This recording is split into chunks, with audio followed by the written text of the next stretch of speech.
faced with some sort of challenge that we were hesitant about, like something we didn't want to do, he always taught us to at least try it. I can't necessarily speak for my brothers, but I can say that I have had several life-shaping experiences where I didn't want to do something, and he would say, just at least try it, and if you don't like it, then don't. And so, if it wasn't for that guidance, I would have missed a lot of great opportunities in my life.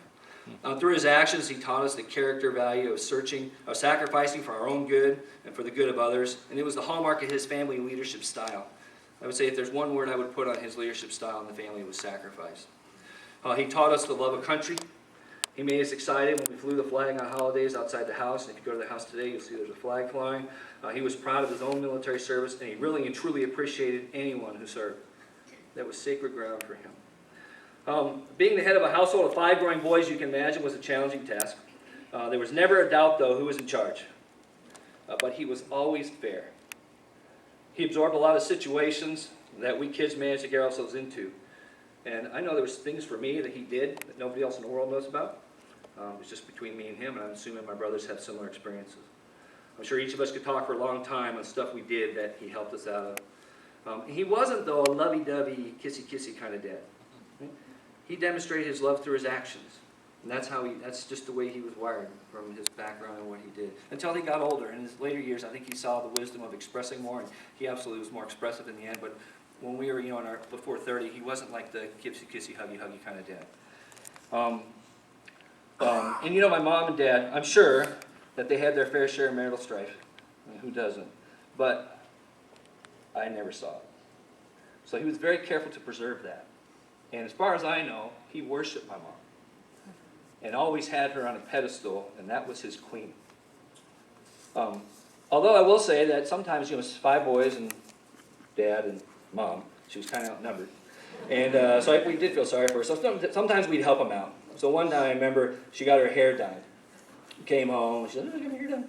And we're like, then she's like, "You notice anything different?" And we're like, "New shoes?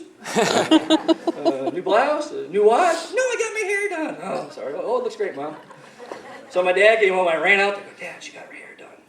And he walks in, "Hey." He goes, "Oh, did you get your hair done?" I'm like, "Yeah, I got it." He looked at me, he's like, "All right, good job."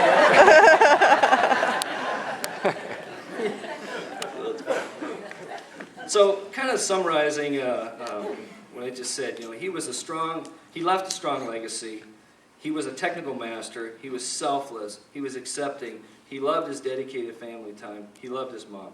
He made everybody feel welcome to our house or to events. Our friends were his friends, and he was a true people person.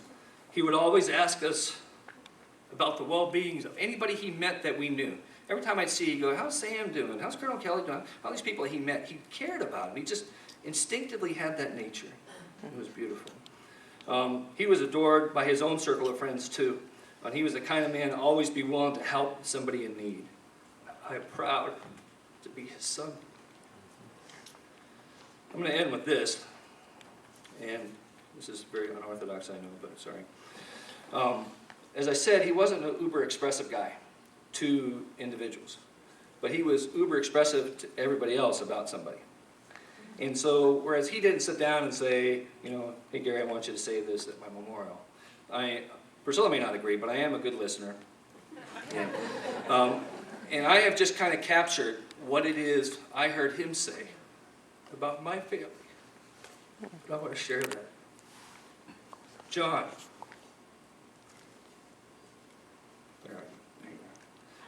Dad was always appreciative of your calm presence, your level-headedness, and your determination. When he and Mom were deciding who to turn over the family responsibilities to, you were the clear and proper choice.